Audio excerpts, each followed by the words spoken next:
Good, happy Thursday evening, July 7, 2022.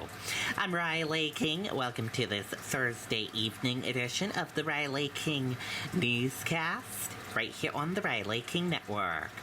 We have a lot of news to get to this Thursday evening, so let's get started right now. First up, bicyclist seriously injured in crash on Route 103 in Sunapee. Let's take a listen to that video from WMUR News 9. Bigger, better, legendary. Alpine Adventures is New England's zipline and outdoor adventure destination. We know fun, and we do it differently. Pick your adventure or do them all. Alpine Adventures. Get out of your element at alpinezipline.com. Well, Route 103 is shut down right now, and it will remain closed for about another hour as police try to figure out exactly what happened here. As you can see right behind me, that bicycle is on the side of the road. The person riding it had to be airlifted by DART to Dartmouth Hitchcock Medical Center. And then on the other side of the road, you'll see the vehicle that police say hit the bicyclist. It's a Napa Auto Parts car, which has significant front-end damage. Police say that vehicle hit a 55-year-old man on a bicycle around 12:30 this afternoon. Officials say he suffered serious injuries, but his condition right now is not known. State police, as well as Newbury and Newport police, are helping Sunapee in the investigation. Authorities say the driver of the car has been very cooperative, but it's not clear how this happened. Currently, the investigation goes over both lanes of traffic, so we can't keep one lane open. New Hampshire State Police is here with their team. They're mapping the entire scene as well as photographing it, so we can do a complete accident reconstruction after the fact. The vehicle will be impounded. It'll be brought to their headquarters. And this does remain an active investigation. Again, a 55-year-old man flown to Dartmouth Hitchcock with serious injuries. Reporting live in Sunapee tonight, Mike Cronin, WMUR News 9. Okay, and there you go on that video and that report.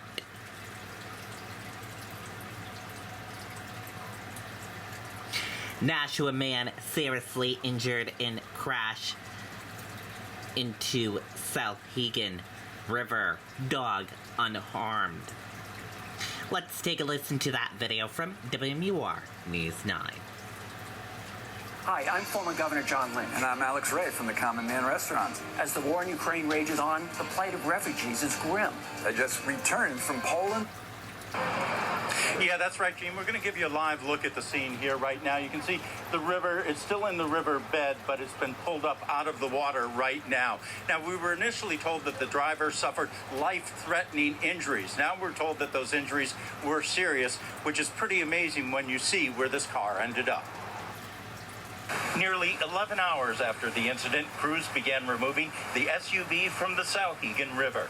It began at the Bedford-Merrimack town line, where Bedford police tried to pull over the driver. Just fled from me. Go ahead and let's stay. Now he's heading towards Merrimack.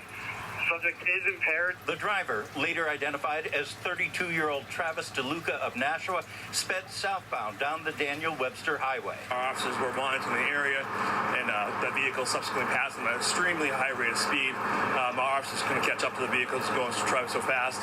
They were able to get clocked at approximately about 100 miles an hour. DeLuca failed to make the corner at the fire station. Staff heard a crash. They came outside, saw the police here already out front, noticed the guardrail was missing, thought the car had just gone over the guardrail. It turned out the car had traveled more than 100 feet in the air, rotating 180 degrees. It landed on a little peninsula in the river. Inside, the driver and a dog. Firefighters had to use a boat to get to the car, then use equipment similar to the jaws of life. Where we had to remove the door, cut some other parts of the vehicle away from the victim to get him out, get him packaged, and then up an embankment. The victim was med-flighted to the Elliott Hospital with life-threatening injuries, but the dog apparently came through unscathed. And the dog was fine, no injuries, no complaints, did not act out of control, so really no issues with the animal at all. And you're taking another live look at the scene here in Merrimack. At this point, it's too soon to say what charges DeLuca might face. Now, this is the second crash in the same spot in a couple of months.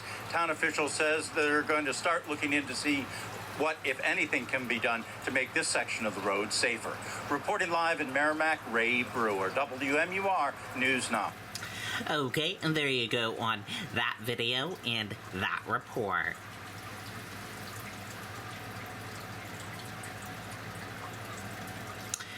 Massachusetts man pleads not guilty to stabbing Salem girl to death. Let's take a look at this video. Whoa, sorry. You probably didn't catch all that. Glad you can see. Video. Yeah, prosecutors say former Massachusetts correction worker, 74-year-old Marvin McClendon, stabbed to death 11-year-old Melissa Tremblay in September of 1988.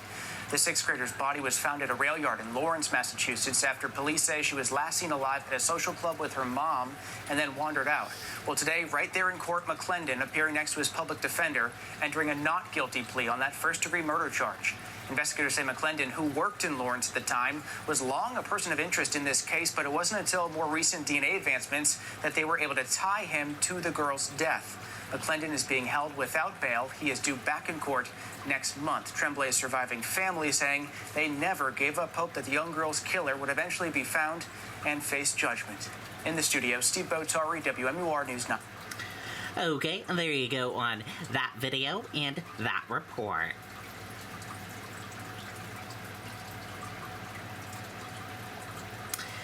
$50,000 reward offered for information in the killings of Concord couple. Let's take a listen to that video from WMUR News 9. Buying or selling a home is a complex process, and for many, the largest financial transaction of their lives.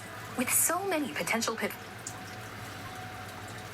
And tonight, we continue to follow the latest on a double homicide in Concord. And investigators now saying that they have identified a vehicle spotted at the trailhead the day of the crime, and it was not connected. The Attorney General's office says the dark green Toyota RAV4 has no connection to the homicides of Stephen and Wendy Reed. The couple was murdered while on a hike back in April. No suspects have been identified and no possible motive has been released. But investigators are still looking to identify this person of interest. They say he was seen in the vicinity of the shooting on April 18th. If you have any information, you can anonymously contact the Concord Crime Line at the number you see there on your screen. Okay, and there you go on that video. Police still searching for man distinctive in sketch released earlier this year. A $50,000 reward is now being offered for information that leads to the arrest and indictment of person or people responsible for killing a Concord couple earlier this year. Officials with the Attorney General's office announced today.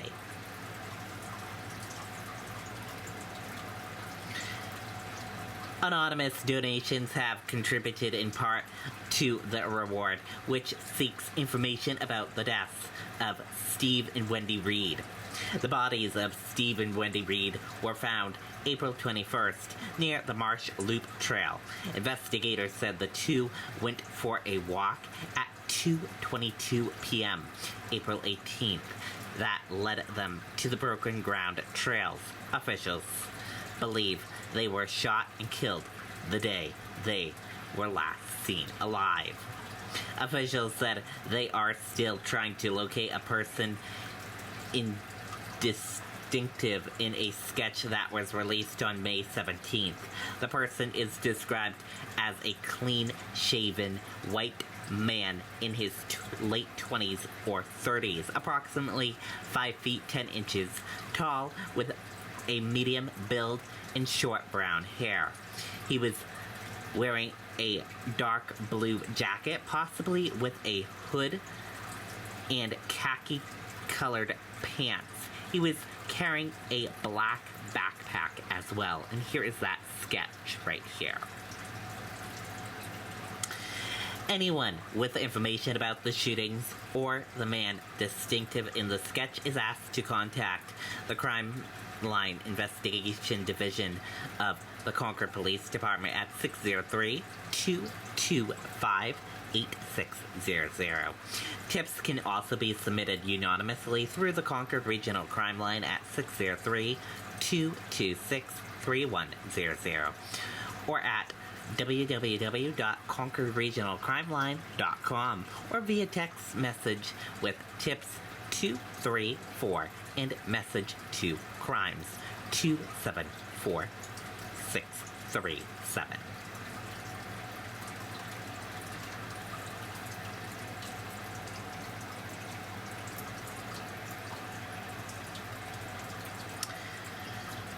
Report classifies more than half of New Hampshire is in a moderate drought stage.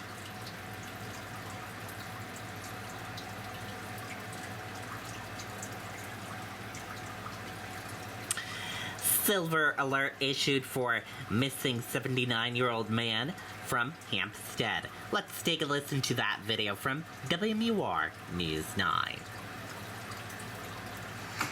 Whoa! Sorry, you probably didn't catch all that. Well, as you can see, Fidium is fast. How fast? 2 gig download and upload fast. But we know speed isn't everything. That's why we also offer whole home Wi-Fi connectivity, an easy-to-use app, and so much more. Plus, Fidium eliminates data caps, Also breaking this morning, Hampstead police are asking for your help in tracking down this missing man. A silver alert was issued this morning for 79-year-old John Matson. Police say he was last seen walking away from his home on Amy Lane around 3:30 yesterday afternoon. Matson reportedly suffers from dementia. Anyone who's seen him is asked to call Hampstead police. Okay, and there you go on that video and that report.